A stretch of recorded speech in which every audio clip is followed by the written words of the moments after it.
ایک بادشاہ تھا جس کی 12 بیٹیاں تھیں، یعنی 12 شہزادیاں۔ ان کی خوبصورتی کا کیا کہنا تھا، سب کی سب ایک سے بڑھ کر ایک تھیں۔ بادشاہ نے ان کی شادی کرنے کا فیصلہ کیا تو اس کو ایک حیران کن راز کا پتہ چلا کہ شہزادیاں رات بھر رقص کرنے کے لیے جاتی ہیں، مگر کسی کو بھی نہیں پتہ چلتا کہ وہ کہاں جاتی ہیں۔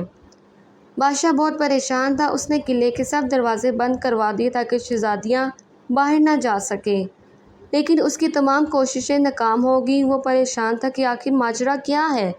بادشاہ نے اعلان کروایا کہ جو کوئی شہزادیوں کے رقص کا پتہ لگائے گا اسے اپنی پسندیدہ شہزادی سے شادی کرنے کا موقع ملے گا، اور وہ میرے مرنے کے بعد بادشاہ بھی بنا دیا جائے گا، اور اگر وہ 3 دن میں اس راز کا پردہ فاش نہ کر پایا تو اسے موت کی سزا دے دی جائے گی۔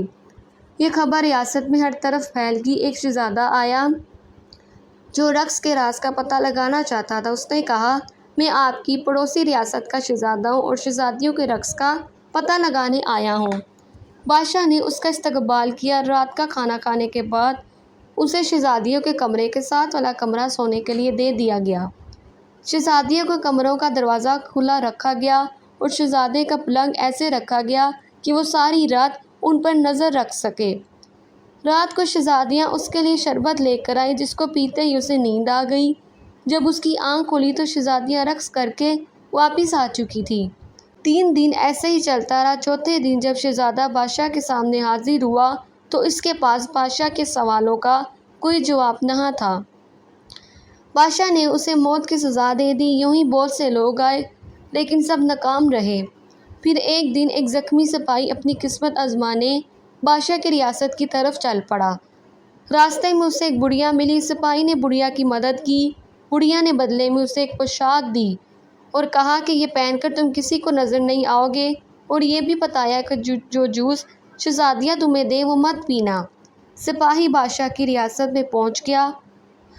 بادشاہ نے اس کا استقبال کیا اور اسے بھی شہزادیوں کے رقص کا راز معلوم کرنے کے لیے 3 دن دیے گئے۔ رات کو بڑی شہزادی اس کے لیے جوس لے کر آئی۔ سپاہی چونکہ بہت ذہین تھا، اس نے جوس پی تو لیا مگر نگلا نہیں، کیونکہ اس نے منہ میں اسپنج رکھا ہوا تھا۔ جیسے ہی شہزادی کمرے سے باہر نکلی اس نے اسپنج منہ سے نکالا اور سونے کی اداکاری کرنے لگا۔ شہزادیاں اس کو سوتا دے کر خوش ہوئیں اور رقص کرنے کے لیے تیار ہو گئیں۔ سب سے بڑی شہزادی نے اپنا پاؤں زور سے اپنے پلنگ پر مارا تو وہ زمین زور ہو گیا، اور پھر ساری شہزادیاں اس خفیہ رستے سے نیچے اترنے لگیں۔ سپاہی یہ سب دیکھ رہا تھا۔ اس نے بڑھیا کی دی ہوئی پوشاک پہن لی اور ان کا پیچھا کرنے لگا۔ آدھا رستہ اترنے کے بعد چھوٹی شہزادی کو شک ہوا کہ شاید کوئی اس کے پیچھے ہے، مگر پوشاک کی وجہ سے سپاہی کسی کو بھی نظر نہیں آ رہا تھا۔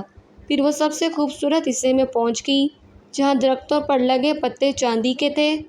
سپاہی نے ثبوت کے لیے ایک پتا توڑ لیا۔ اس کے توڑتے ہی ایک زوردار آواز آئی جس سے سب ڈر گئے۔ آگے سب پتے سونے کے تھے۔ سپاہی نے ایک سونے کا بھی پتا توڑ لیا اور آگے جا کر ایک ہیرا بھی ثبوت کے لیے لے لیا۔ پھر شہزادیاں ایک جھیل کے کنارے پہنچ گئیں جہاں 12 شہزادے ناؤں کے ساتھ ان کا انتظار کر رہے تھے۔ ہر ایک شہزادی ایک ایک شہزادے کے ساتھ بیٹھ گئی۔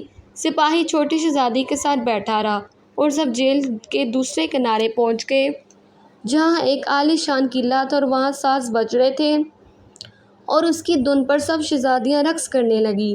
صبح 3 بجے تک یہ سب چلتا رہا جب تک ان کے جوتوں پہ شدھ ہو گئے، اور پھر سب واپس آ گئی اور سپاہی بھی جلدی سے بھاگ کر اپنے کمرے میں جا کر سو گیا کہ کسی کو شک نہ ہو۔ یہ سلسلہ کئی دن تک چلتا رہا۔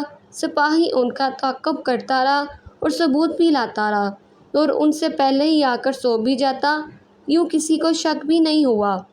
جب فیصلے کی گھڑی آئی تو بادشاہ نے سپاہی کو بلایا۔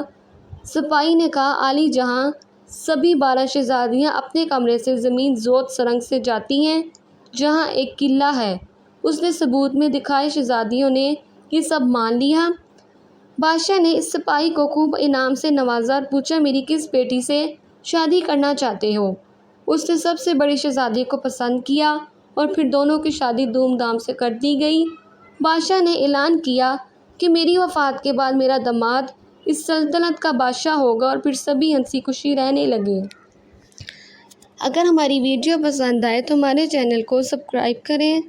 ملتے ہیں نیکسٹ ویڈیو میں۔ اللہ حافظ۔